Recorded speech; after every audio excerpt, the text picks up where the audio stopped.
Podcast. My opinion. Podcast. All nine niggas. We are back with another episode of In My Opinion Podcast. We are kicking off season 5 with a legend from the East Coast, Washington, D.C. specifically. Let me make sure I've got some of your credits right, because you've been around in the game so long that I know you've been on BT, Comic View, you've been on P. Diddy's thing, Def Comedy Jam, that's how far back it goes. I was Netflix's Tiffany Haddish, They Ready.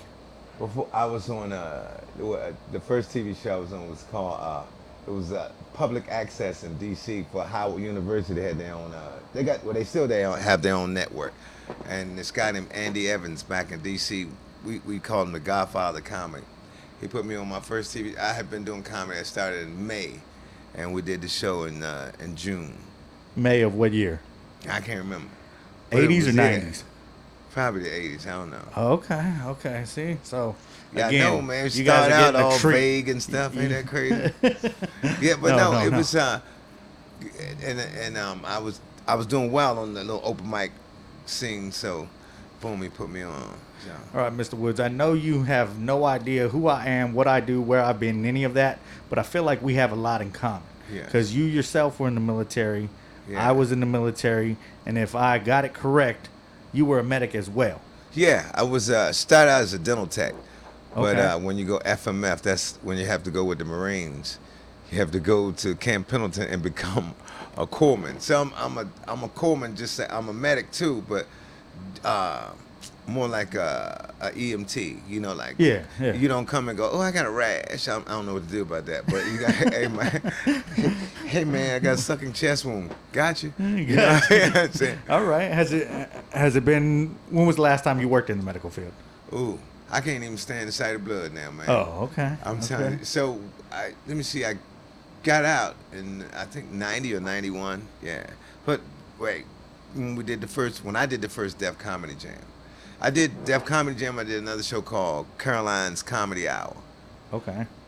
Right, which was a big thing at the time. Boy, you do Caroline's Comedy Hour. So I did that like on a Tuesday, and I did Def Jam on Friday. Yeah, I say it was hot. The show was hot, but I didn't know it was gonna be like that.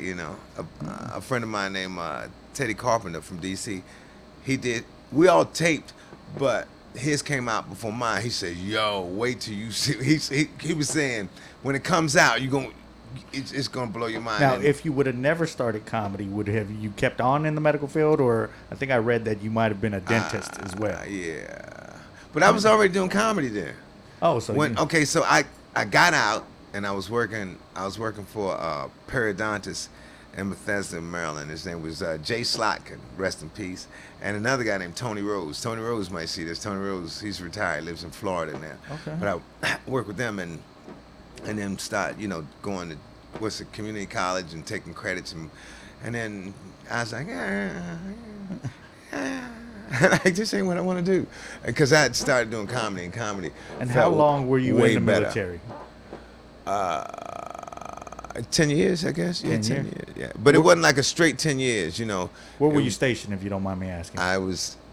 First duty station was, of course, Great Lakes for boot camp. Okay. And then San Diego for school, and then the Naval Academy. That was my first duty station, and then I didn't get out because I was on it's called 3x3, where you do 3 years active and 3 years reserves. Oh, okay. So I thought I was like a regular reservist where I can go, because with reserves you can go if you want to. You go, can't go this month. It's not like that, because they say, yo, now man, it is. they like, what you doing? I say, I don't feel like it. No, you don't get to do that. So it's like if you miss, I think if you miss like 3 or something, if you miss 2 in a row, or either if you miss 3 within a year, they can pull you back on active duty. Oh. Yeah. So you didn't miss 3, I'm assuming. I ain't missed 3. Nah. I ain't missed 3. I might have missed 1 in December and then another one in January. So that's not 2 in a row. Now, I'm asking that's this 1 in December, 1 in, because I feel like another thing we might have in common is you asked me off camera if I'm from here. And I said I was a military brat, and then I was in the military myself. So the fact that my ex-wife was stationed at Langley Air Force Base. If you know I where know what that's it at, is. It's right? Virginia. Virginia, yeah, it's right. Virginia. We were stationed there from 2000 2004, and I believe there was a Funny Bone in Virginia. Yeah, it's a Funny Bone in Richmond, and there's one in Virginia Beach. In Virginia Beach. But the closest to you would have been the Arlington Cinema Draft and the DC Improv. With 2000, was Garvin's still around? Garvin's was still Well, around? I don't know, because another thing that I heard you say is that you went for quite a while before you actually did stand up. And I only bring that up because when we were stationed in Virginia, I went to the Funny Bone almost every Tuesday for like a year, and I kept saying, I'm going to do this. Do it this week, I'm going to do this. And I never did it till we moved out here, and I didn't start till 2009. So I ended up doing slam poetry or whatever. But when I heard that, I was just like, I thought I was the only comic that ever happened to. Yeah, and it's not like I was timid, so before I you didn't do feel comedy ready. and you go in, the show is fire, isn't it? Because it's your first live comedy show. You're like, whoa, all these guys should be on TV, man. And so I went in, I saw everybody, man. I was screaming, laughing. I was like, oh man, this is the best I ever seen. This is good. And then they called my name, and I was like, I just sat there. They said, Tony Woods. We got a new guy, Tony Woods. Man. And everybody's looking around for Tony Woods. I ain't say nothing, man. Because I'm like, I felt like I was funny, but not like these guys. And I didn't come back I didn't step back into a comedy club for 3 years. Oh, really? It Yeah. was that long? That long. But when I did go back in, Did anybody recognize you? no. No. Because just long enough for people not to recognize you. I started going back again. I'd say it was like December or January, and me and a buddy of mine named Vance, we would go every Thursday, sign the list, and I'm not feeling it. And so Thursday became a night out. Me and him go hear a little bit of comedy, and then go hang out, and then go home. And my wife was like, how was it tonight? Oh, I killed it. She, what you talking about? And like, whatever joke I may have heard, somebody say, I did this thing about such and such and such. Dude, and then, so imagine we having a good time. Thursday is, because he was married too, so Thursday was shit. That was our Saturday night. So what would you tell a younger comedian who might have been in there? Because I don't know what to tell people when they ask me, and they're like, "Hey," and I'm like, "Just try it, man." Yeah. Until you do it, you ain't done it. Until you do it. The late great Charlie Barnett said that to me, because from going into the comedy club, I was familiar with comedy. I saw Charlie Barnett used to be on Miami Vice. It's a famous New York street performer. And he was in D.C. for this big festival called the Adams Morgan Day Festival, and he was out there performing. And I said, "Hey man, that was good, And I said, "I'm a comedian too." He goes, "You is?" He said, "Oh, what's up, man?" Like, because it's different than talking to a regular audience member. And he would say stuff like, "Hey man, how's Fat Doctor doing?" I'm like, "Who?" And he would name like main comedians, and I would go, "Who?" And he go, "So what do you do? You do comedy in D.C.?" I'm like, "Yeah." And he goes, "Well," and then I said, "Well, I go to the comedy. I haven't really done it. He go, "Get the fuck out of my face." That's what he said, because he was collecting money after the show, but he kind of stopped to talk to another comedian. And then we realized I'm not a comedian. He said, "You ain't a comedian. Until you do it, you ain't done it." Like that. And so when I actually met Charlie years later, and we used to hang out and everything, I said, "Man," he said, "Yeah, I don't remember that shit." I was just about to ask you that. Yeah, Did he you didn't even remember that it? shit. Yeah, he didn't remember that shit. And another guy, William Stevens, man, he passed away too. Goodness, he used to be the school bus driver on the Lucky Louie show, Louis C.K. show. He was the school bus driver with a bad attitude. Now, when I did finally do comedy, he's the one who brought me on stage. So I used to always say, "Yo, man, where's the bro?" It's just to piss him off. He said, "I know, I brought you on stage." But it was all fun, man. All right, you were born and raised in. You were born in North Carolina. I was born right? in New York City. You were born in New York City At Metropolitan Hospital, man. Then I know. Then you moved to North Carolina? Man, don't listen to the internet. They don't know what they're talking about. And then we You never lived in North Kakalaki? Yeah, we moved to Oh, okay. Charlotte. We moved Okay, to because Charlotte. I actually wore this because I was like, Yeah, man, no, we it's moved to time Charlotte wear when my, I was my like North Carolina blue. when I was, I don't know how old, maybe 2 or 3. We moved down there to Charlotte. Stayed in Charlotte until I was 10. And then you moved to Then Silver moved to Spring. DC. Yeah, Actual Well, DC okay, or Silver Spring PG is or, a suburb. or Montgomery County. Yeah, it's Montgomery County. Okay. It's a suburb of DC. Okay. But the reason I do that on Facebook is because like I would travel and I'm saying I'm here, I'm there, and other comedians. You know how even though it's on Facebook, it's a text, you can feel the fuckery in it. Yeah, because you say, "Oh, must be nice," you know, and then it would say, "What? Tell the club owner about me," you know, and usually it was like, and you don't want to say, you're not ready. You're not ready for this club yet. You know, and stuff. So, you know, and so I would just say, you know, fuck it. No matter where I was in the world, I'm like, I'm in Silver Spring. Oh, good. Yeah, because that keep the hate down. See, even though that's an Eiffel Tower, I'm in Silver Spring. Well, the only reason I know the area is because, again, when I was stationed in Virginia, my dad was stationed in Bethesda. He was in the Navy. Well, so when I was stationed in the Naval Academy, it was a branch of the hospital in Bethesda, which is now it's just called All Services. It's the Walter Reed All Services now, instead of Bethesda Naval. It's all the branches are there, so they can get the best doctor in. All right. Well, he was stationed there about the same time, 2000, and I know 2002 they were still living there, which leads me to the next question because my younger brother was in high school, right there in like Kensington. Yeah. They lived by Wheaton Mall or whatever. So he went to Kennedy. I think he might have went to Albert Einstein. Okay, Kennedy, Einstein, or maybe Blair, but he went to I know. Einstein is off of Veers Mill Road. Yeah, I know. But it was big weird. shout out to Emmanuel Bailey. He went to Albert Einstein. But it was a weird time for my brother because I remember that was during the DC sniper thing. Oh yeah, I remember. So I only bring that up because again I remember my brother was telling me how he had to like zigzag into school and get to school and things were shut down. And again, I lived in Virginia, so and they had a couple of the shootings in Northern Virginia. Yeah, he did too. one So right that there whole in Tyson's area. Corner. Yeah, he had everybody scared because it's like, oh, that happened in that area. The very first one, me and my youngest son, he was so if he's born in '99, what year was that? That was 02. Oh, So yeah, he was 3. so and we were at the playground playing, and we were supposed to go to the grocery store.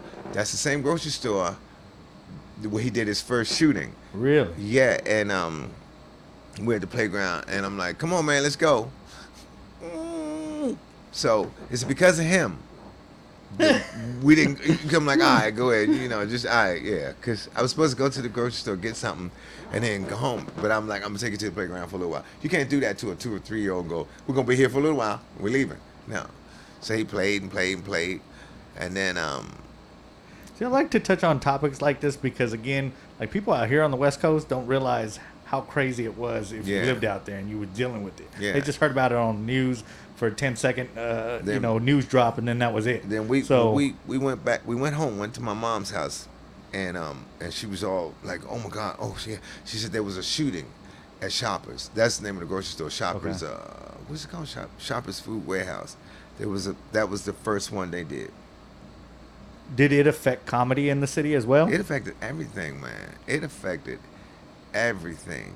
Because everybody was looking for a crazy white man in a white band. Everybody's like, oh, man, this crazy white dude going around here popping people in a white van. How many comics did a DC sniper joke as soon as they caught, and it was kind of... Was that every comic in I the didn't town? do nothing. I didn't do nothing, but I remember the main comedian who did it, who did a joke. His name was Chris Thomas. You remember the TV show called Rap City?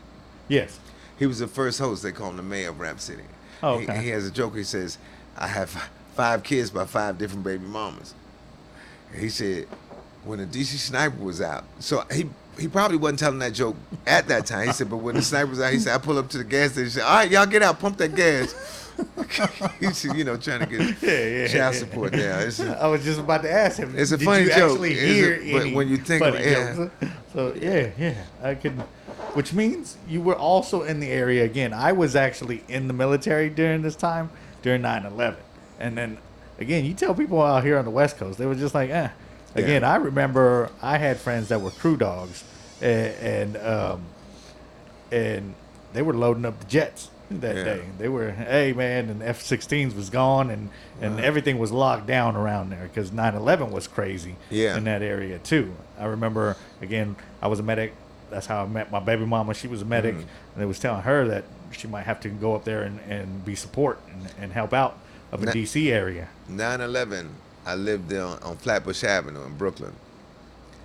And part of the selling point for my apartment was you have a beautiful view of the financial district because you can see the World Trade. Even though it's Brooklyn, you can see the World Trade. And the day that it happened, my mom was calling me. I heard ambulances and stuff like that, but you always hear that. I'm right on Flatbush Avenue, and she called, and I'm like, hey mom, what's up? And she goes, somebody flew a plane into the World Trade. I'm like, yeah. Okay, well, look, I'm going to call you back. Right? Because in my mind, I'm thinking like some crazy dude on a little plane flew into the World Trade. And then she called me right back and she said, another. I'm like, what? And then I look, I'm like, what the? When I look out my window, they both were still standing. Both of the towers. So I actually saw it when I saw both of them. Oh, really? I mean, right out my window, man. And, yeah, it was crazy. It was I had these binoculars, like with a battery in them, and I remember looking. Did the whole city shut down that day? Yeah, everything shut down, man. From a distance, it looked like it was debris. But when I did the binoculars, I'm like, oh my God, it was people. Oh shit! Like imagine that, man. Do I want to burn, or let me take my chances? That's crazy, man. And I was like, what in the. And my man Vance, the one I was just telling you about, he was staying with me for a few months in New York. And his mom kept calling. And because guess what, dude? The night before, he was talking about, I was all in the World Trade because he was doing foot courier, not a bike, but just couriering packages from here to there. And he said, I'll be all up in the World Trade every day. And he just talked to his mom. His mom was living in Georgia at the time. He told her that, and she kept calling me. She's crying, everything. I'm like, he probably on his way. She said, where is he at? Where is he? Yeah. And then I was like, oh my God, don't let this dude be up in there. And then bang, here he come walking on Flatbush because everybody was walking. It was like a mass exodus. Everybody had white shit all over them, man. People holding hands, people praying out loud, people crying, people. It wasn't like New York City. It was like you was down south somewhere with people, community, like, because nobody knew what was about to happen, what was going on. So, yeah, that's my memory of that. Yeah, it was a weird feeling because I got woken up by my friend. He stayed the night. We had been drinking the night before, and he woke me up. My son at that time was a few months old, and he ran into the room, and he's like, hey, man, turn on the news. And I think we both saw the second tower fall at the same time or whatever. And I was just like, oh, damn it. I still got 5 more years of being enlisted. and think about the people who was on that plane. Remember the people who was on the plane, the one that crashed? It didn't crash, but they like, we can't let these people fly into something. And you know how they say we got X amount of souls on this plane, but it's either that amount or a bigger amount, because they had to shoot one of them down, right? Yeah. They shot 2 of them down, didn't they? I mean, technically. Okay, yeah, we can't talk about stuff like that. My bad, y'all. Let's get back to some happy stuff. He the one brought it up, man. I didn't bring it up. I just want to share things like that, like I said, because again, when you're living in that this area. This is Rick James. Oh, thank you, guys. So let's move over to something a little bit less depressing then. One of my favorite topics. Speaking of Les, my man Lester Morris. What's up, Les? Since you're from D.C., Did you ever go to watch any Georgetown games? And more specifically, I'm asking because again, one of my favorite basketball players that I even brought up when I had Gary Payton on it is AI, and he played for Georgetown. Well, I think when And he was playing, no, I never. you never caught him in college. I saw him play for the Sixers. Did you hear But about see, him before he me went and to the Patrick NBA? Ewing, me and Patrick Ewing, same age. You know, I'm at that time when Patrick Ewing and Sleepy Floyd was playing for Georgetown, and you remember they had a stacked squad back then. So Iverson is later, but I did see him play in Philly one day. Okay. Yeah. Did Well, you go watch Patrick Ewing play for Yeah, Georgetown? I saw Patrick Ewing play on the playground. I mean, you know, in and Really? around D.C. When I was stationed in the Naval Academy, whatchamacallit was there, the Admiral. What's his name? Oh, Dave Robinson. Yeah, David Robinson. Yeah, he was a plebe, like the plebe is a freshman. He was there. He used to play in the gym with us, you know. And, but then, you know, I think after Summer League, he came back. He was an animal. I mean, he was, of course, he was good already, but it's like, you know, he could play like with us playing like just the guys on the base just playing. But then after that, I don't know what happened over the summer of his freshman year, but boom, he was untouchable after that, you know. So he was, David Robinson? Or? David Robinson. Oh, okay. The real David Robinson, Yeah. Admiral. No. Yeah. Definitely. At that time, they had a football player at the Naval Academy named Napoleon. Because they McCullough let or him out something. of his enlistment, right, to go Yeah. play in the NBA, right? Like, Yeah. And He's they don't let very many people get out of the military like that. Well, so he's too you gotta tall. Be a He's too special tall to sleep on individual. the ship. Yeah. And he is. He's too tall to see. He's too He's tall. only 7'1" or something like that. Yeah. You them beds, man. Shit, I'm too tall to sleep on them ships. And yeah, and I'm sure it would have been to the Navy's benefit. You know, what was his job? I guess he's an engineer of some sort. You know. I don't know what he did in the Navy. I just know he was in the Navy, and then I think I read that and he got out and was able to leave and then go play in the NBA. Charlie Murphy was in the Navy too. Yes, he was. He was in the Navy same time. I didn't know him, but I know guys who were stationed with him. You got a good Charlie Murphy story? Yeah, I knew Charlie. Please as a comedian. share. Only because again, he's one of my favorite comics. I got to open up for him before he passed. Yeah. May he rest in peace. Dude was a great person. Yeah, you know? I mean, if he was in D.C., we hung out, you know, and just I think, but we never like worked. Okay, at the Howard Theater in D.C., I think I was on the show with him and Michael Collier and some other people. And I was on that show, but you know, or if he was at the DC Improv, I would just pop in and we hang out afterwards. You know, like whoever's, like DL was there last weekend. If I'm not working, I pop into the DC Improv, boom, hang out. What's his name? Jeffrey Ross was there a couple weeks ago. Took him out. So, Craig Robinson, can and you whoever please- pops in. Can you please share one story? Only because again, when I had DL on, I asked him because they worked together or whatever before he had passed, right? And he was talking about one time they went through the metal detectors or whatever at the airport, and some old security guy was giving him a hard time because he said, if you knew Charlie, he used to carry his wallet and had the chain and everything or whatever. And he said something smart to Charlie, and Charlie just said, I'll beat an old man up right now. And Dio was like, you can't say that. And Charlie was like, fuck that old man. So, I was just like, just the fact that there was no inhibition there. He was Charlie 100% of the time, it seems he's like. a fun dude, man. So, Well, the Charlie story I have, we weren't together. This is Charlie telling us a story about something else, but I don't want to talk about it because the other people in the story is still alive. Whoop! There you go. If the other people in the story pass away, hey man, I got a funny story that Charlie told me about somebody. So how many years might I have to wait to hear this story? Who knows, About 10, man? 15? And plus, I don't know how young these people and are. plus, it's a secondhand story because it's a story that Charlie was telling us because he had just left Vegas. So he was telling us what happened. Boom. So it's a second. So I wasn't there. So it's a secondhand story. So imagine me repeating that story, and the people still alive go, "Wait a minute, motherfucker, that ain't what happened." Boom. So Okay. yeah, there you go. Leave it at that. Leave it at that, man. Let me see what else This I is the got. best podcast I've done today. Today. I kind of jumped around, so. What's up, Byron? Oh, they got the whole Summit Hill out here. Greg Jenkins. Greg. Now, this is my man, Greg Jenkins, right here. We grew up together, and Byron Boone and Danny Hansford, but Greg Jenkins. Can I tell him to Greg? Okay. Greg, I don't know.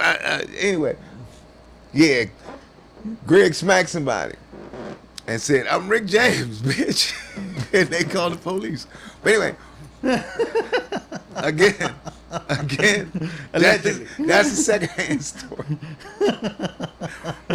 But when you hear it at Pat's Barbershop, it is funny as shit. But that's my man, Greg. We grew up together in.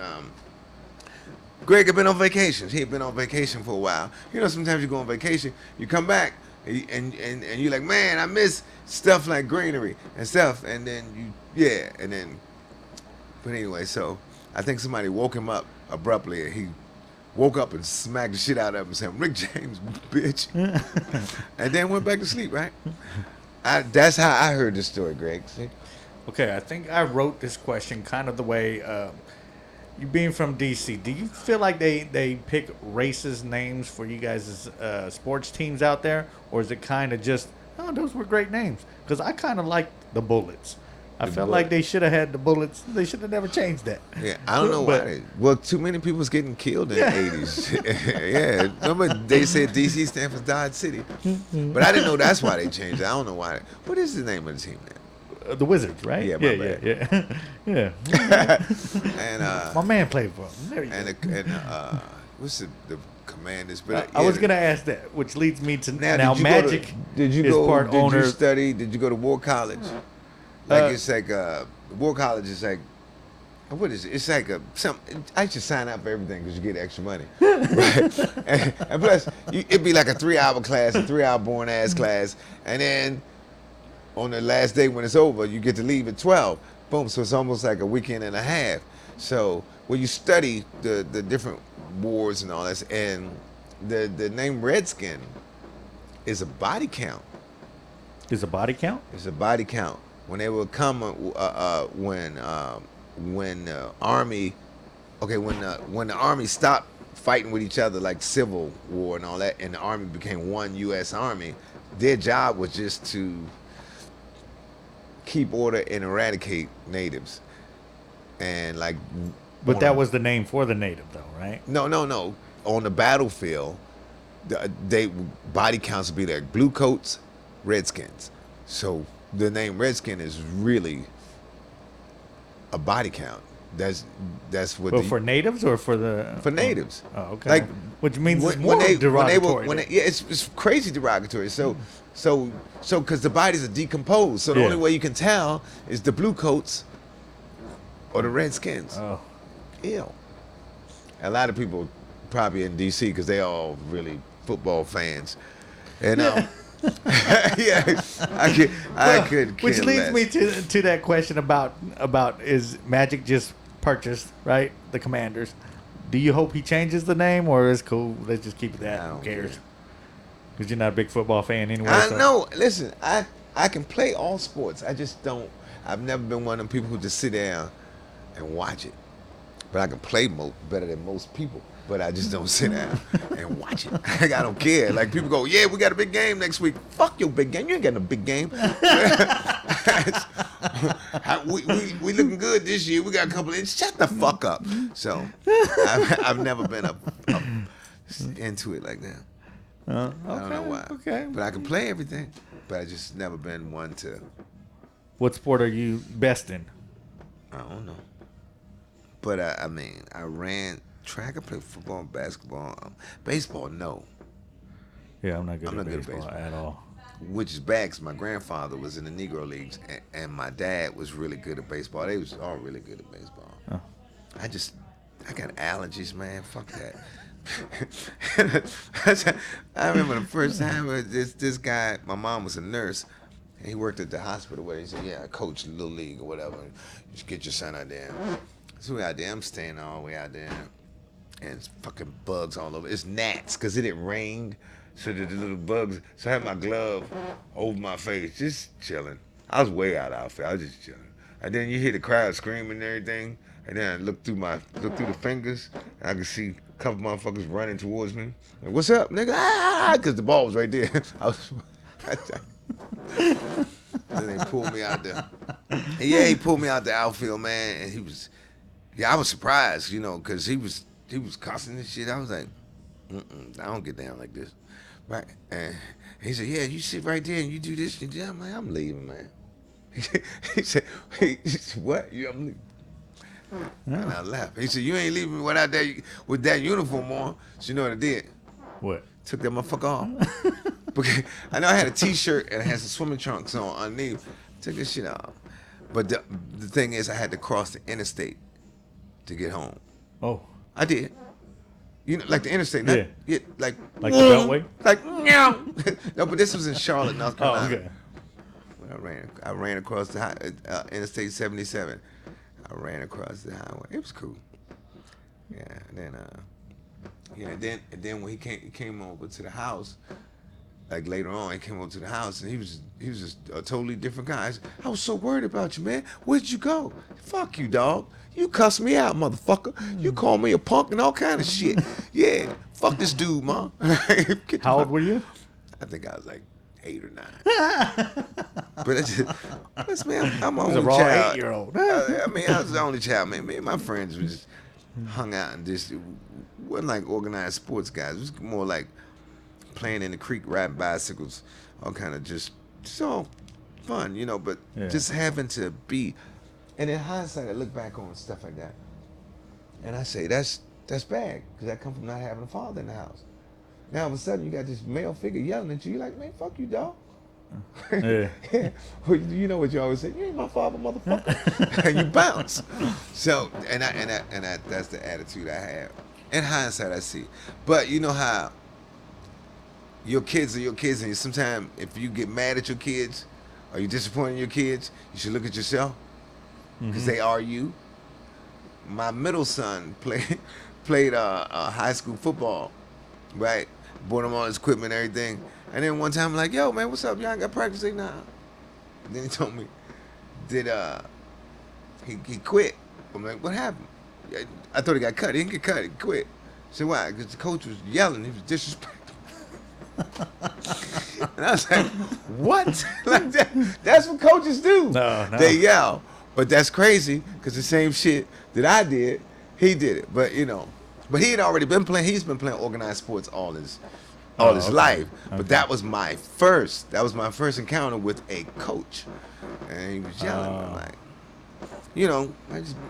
I'm not a loud person. I didn't go, fuck you. I didn't say fuck you back.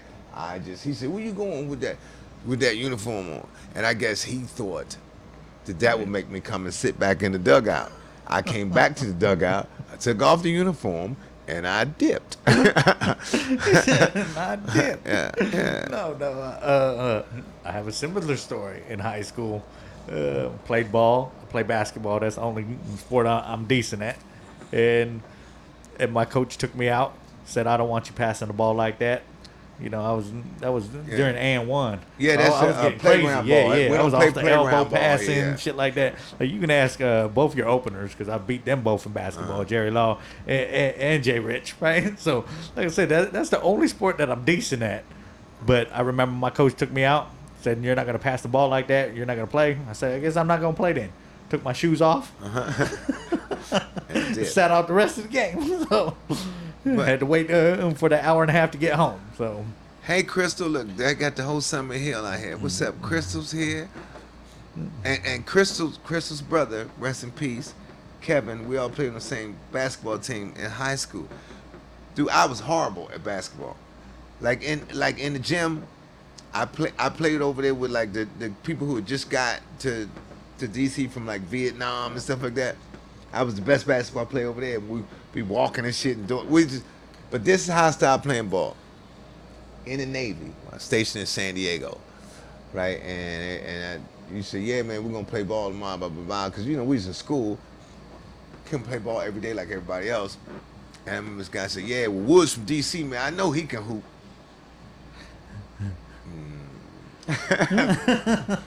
No lie, I'm not lying to you. I sat. You know how the barracks are? You got the little lounge with the TV. yeah. Just sat there.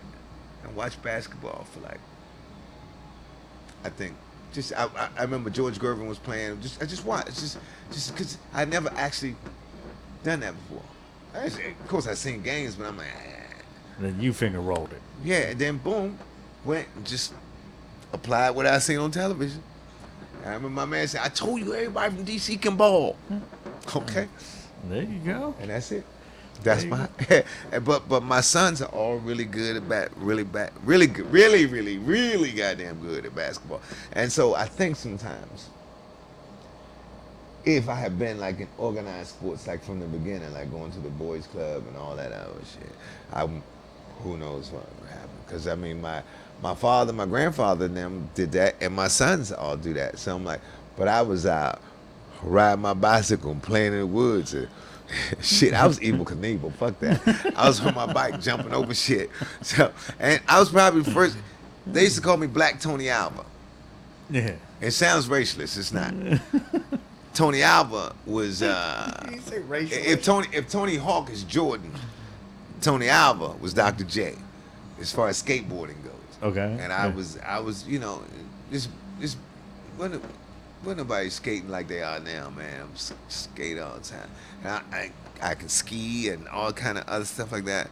It's just the regular stuff just never interested me. You know, I can do it. I just do it to shut motherfuckers up. But I was in Australia, and like they was playing soccer, football, whatever. And I said, yeah, I'm gonna play with y'all because all the comedians get together and play. Yeah. I'm gonna play with y'all. And they said, you know, you gonna play the such and such. I'm like, well, where does he stand? Because I don't know. I thought everybody just run and kick the goddamn ball. So did I. Yeah, it's not. Everybody's got. It's like basketball. Everybody got a position. Yeah. And was out there playing with him and was killing it. And I seen them hit it with I seen Jamaicans back home hit it with their head, and it's a ball coming, boom. And I know I can jump higher than all of them. And I jumped up, boom. I hit the ball, and I woke up. I was over. I was over on the side of the field, and people were smacking me in the face. What the fuck is going on? I knocked myself out trying to hit the ball. I'm like, I guess it's a certain angle. I'm supposed to do that shit. Yeah, so. Yeah. I wanted to ask you, because I find like as comedians, we may or may not be looking for approval sometimes, right? Yeah.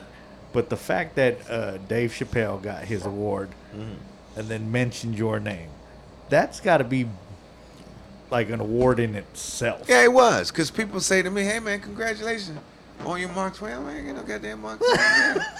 But it was crazy. And I'm the worst person to do a surprise on, but I love to do a surprise on other people. But I'm the worst person to try to surprise. Okay, you saw where I was sitting, right? First of all, they like, my manager kept going, you coming, right? You coming? I'm like, yeah, man, I'm coming. I wasn't coming. Oh, really? I wasn't. I was gonna go to the after party. I know the after party was gonna be lit. I'm like, I'm good. Because I just figured it was gonna be like, dun, dun, dun. I didn't know what it was like. I thought they were just like, David, this is yours, like that. And I thought it was like an award ceremony. Okay. I didn't know it was a whole show within itself. I did not know that. So I came, and then the usher sat me down, and I was sitting next to that girl that she see me sitting next to, and it was like 2 empty seats over here. So I moved. And then somebody, you hear the PAs and shit talking like, what the fuck? Like, and they said, this is your seat. Like that, like the person who said didn't mean to yell, but this is your seat. Like that, because they know they're on a time thing. I had no idea what was about to happen. So I sat, now I'm sitting next to that girl, and she's like, right, damn. Like that. And I'm like, well, I guess those seats are reserved. And then I'm sitting there, and you know, you ever been to the airport and your flight is delayed? Mm-hmm. And so you go to the little bookstore or whatever, right? You're sitting there in the bookstore, standing next to somebody you don't know, and they say, Rick James, come to gate 12. Your flight is about to leave. And you're like, did they say my name? That person don't know your name, but did they say my name? And like, because I was just kind of daydreaming, and then Dave said my name. So all of the first part of the stuff he said, I didn't hear that shit. I just heard him say, and then I look, and everybody looking at me, and the girl is leaning on me like, I don't know that motherfucker. And she leaned on me like we together or something like that. I'm like, oh, and the cameras are right here on my face, like, oh, that's why those seats got to stay. My bad. My bad. That, my bad. But boom, yeah. Did you tell Dave this after? Yeah, you know. Oh, okay. That's hilarious. But though. that's pretty much how my life go, man. Like, cookie jar shit. Like you think I'm stealing the cookie, but I was just putting the top back. You know what I'm saying? It's like I seen you. Like no, I was putting the top back. I wasn't like when you think I'm doing something, but I'm not doing nothing wrong. It's just I just get caught in a lot of bad. But it seems to me like that. Melvin Gaston. That's what you might enjoy because again, I was watching a podcast with you on it, and you had brought up. I'd never seen somebody speak about themselves so. Like you was right on because the way I thought of you in DC, because again, I heard about you when I was going to these comedy clubs and I wasn't getting up, right? They were like, oh, Tony Woods, DC, Tony Woods, you know, and it was kind of, to me, I thought of you as Washington DC's like Keith Robinson in that area. Keith Robinson, yeah. Keith like, used to have a group. Everybody talks about Keith in New York, Philly. right? Yeah, In New York, and Philly, New York, yeah. that whole area, like He Kevin had a Hart, comedy everybody. group called Comedy Express out of Philly, and it was me, Keith, Vince Patterson, Wanda Sykes, Brad Laurie, Warren Hutchison. You know him? He's a big showrunner in LA. Like he runs a lot of TV shows. Who else is in our damn? But anyway, who's all in that group, man? And it was out of Philly. In DC, Chris Thomas, Mayor of Rap City, he had something called a Turn 'Em Out Posse. So of course he said, yeah, you down with us, right, Tony? I'm down with y'all. So these dudes gonna do a show together, battle against the Turn 'Em Out Posse and the Comedy Express. And of course he said, well, Tony Woods on our side. No, he's not, he's on our side. And they asked me, I'm like, man, you know, if Keith called me, yeah, man, you know I'm down. If Chris called me, yeah, you know I'm down. I was good because I had a show somewhere else. I wasn't gonna be there. I only bring that up because again, when you said you're like the Forrest Gump of comedy, I was like, I think I am. I was all. There's no better way to explain that shit. Yeah, because if I'm understanding what you meant is because Forrest Gump was in everything, but he wasn't. Yeah, like you watch Forrest Gump, every historical moment. And bang, I love that he movie, was there. by the way. So maybe that's why. So I'm backstage at Def Comedy Jam. This is the 2:00 matinee show, which they usually put weaker comedians on, right? This is how they were doing Def Jam in the first season.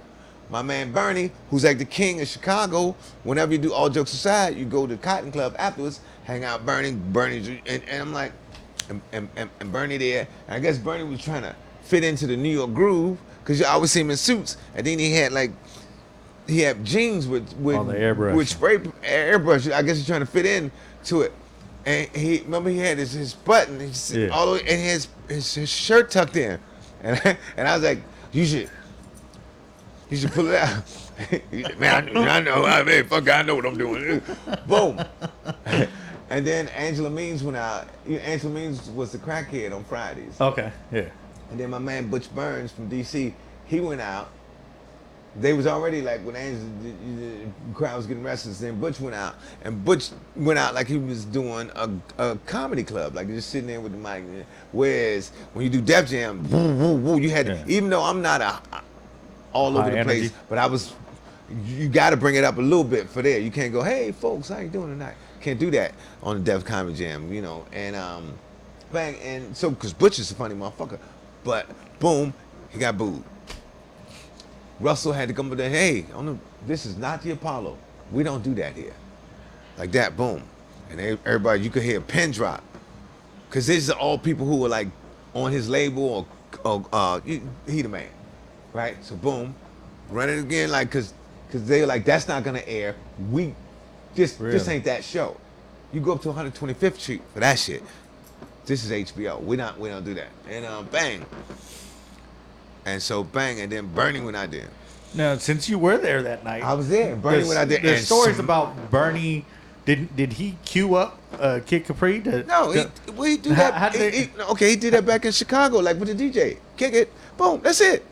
It's like if I tell a DJ just do that. A lot of comedians go back and forth with the DJ. That's it. But it just it just It just looked like it was so natural though between well, both That's parties. called a good comedian. That's Chicken pow wow. But also a great DJ. But also a great DJ. Like you see me do my stuff, and you see like, oh my God, it's, like you would think that was the first fucking time I ever done it, and so that's how good he was. It looked like it was the very first time he did there, but you know, boom, and bang, and it. And Kid Capri's a bad motherfucker, boom, boom, and the audience was good, and he said, "Scared of you motherfuckers." Like what? I'm from Chicago. Fuck y'all. That's what he's saying. Yeah. He's saying, "You little fake thugs, you little fucking fake rappers." Ooh, I shot somebody. Shut up. He's really from State Street in Chicago, so boom, he know, you know. And that's so boom. So- this is the stories that only Forrest Gump can tell. Okay, I was so there. let me ask you and this I'm then. not okay. Wait, and like they say, all these legions of comedians follow me and all this bullshit. And I said, I'm like, Forrest, I was just running. He said, well, what's your point? What's your mission? Motherfucker, I'm just running. And then I don't know why the fuck they following me. I haven't figured shit out, but they back there, yeah. So that's that. Yeah. That's the explanation behind that. Well, that leads me to this question though, as well, because again, if we're playing you as Forrest Gump, he had milestones in the movie where it happened. So is there 3 stories that you might want to share with me, of like, man, I can't believe that I was there when this happened too, just because I was around. That was one. Thing, the Bernie Mac thing. You see, I just cut it off because it's getting personal. The Bernie Mac thing. Just I don't know, a lot of stuff, man. A lot of shit that happened, and people go, "You was there? Yeah, I was there."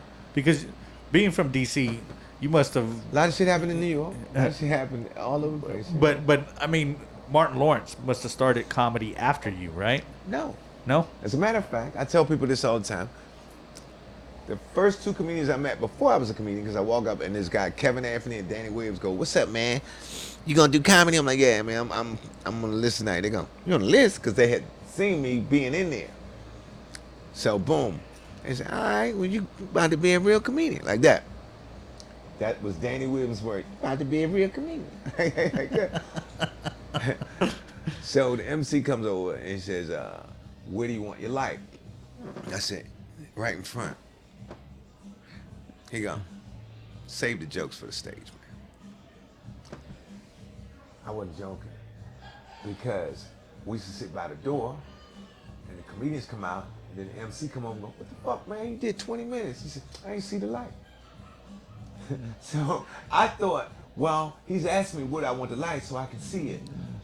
But I didn't know that's just comedians' way of going, "Man, fuck that light." But because I hear all these different comedians go, "Oh, my bad, man. I did what? I didn't even see the light." So I'm like, well, he says, "What do you want your light?" I didn't know that meant how much time.